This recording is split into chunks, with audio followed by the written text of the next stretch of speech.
With all this bread saga going on around the world, elastic bread, preservative bread, improvers bread, there are even some bread that looks like rubber.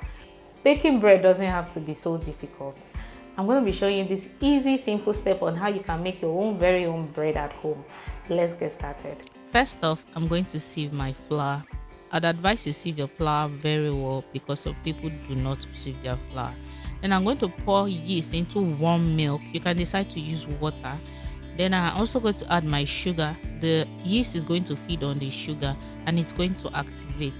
While that is activating, I'll put my baking powder in my flour, and this is what it should look like after 15 minutes of the yeast sitting and activating.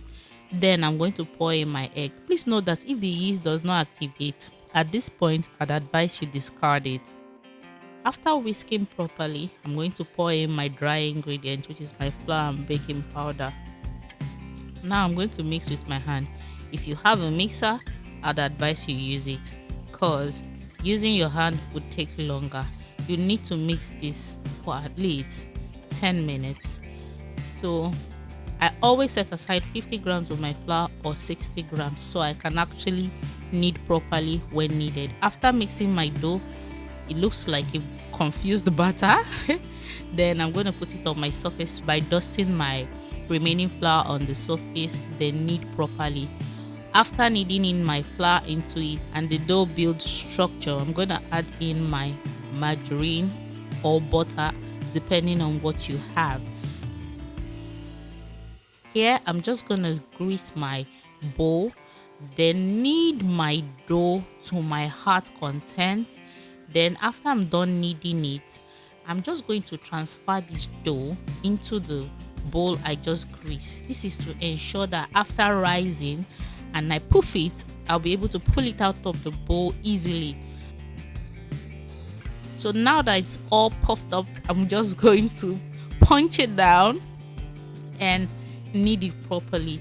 Now the gluten has formed and it is now elastic, super elastic and stretchy.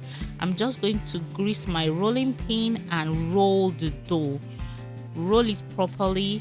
After rolling, I'm going to roll the dough itself and pinch the sides so as to ensure it doesn't open. It's all uniformly rolled. Then transfer to my pan that has been greased with oil and dusted with flour. Leave my dough there, cover it. It's going to rise.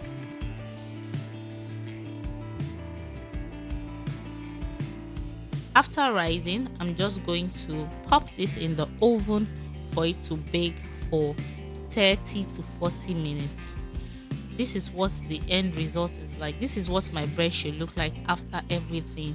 Please note that the recipe to this bread will be stated in the description below, and the baking time and baking temperature. Look at the end result. This bread was absolutely delicious.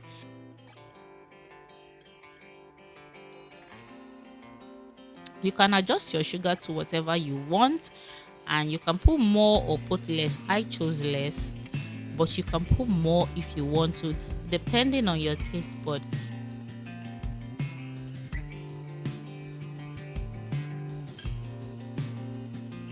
This bread was super fluffy, yummy and soft. This is what, see me pulling it apart.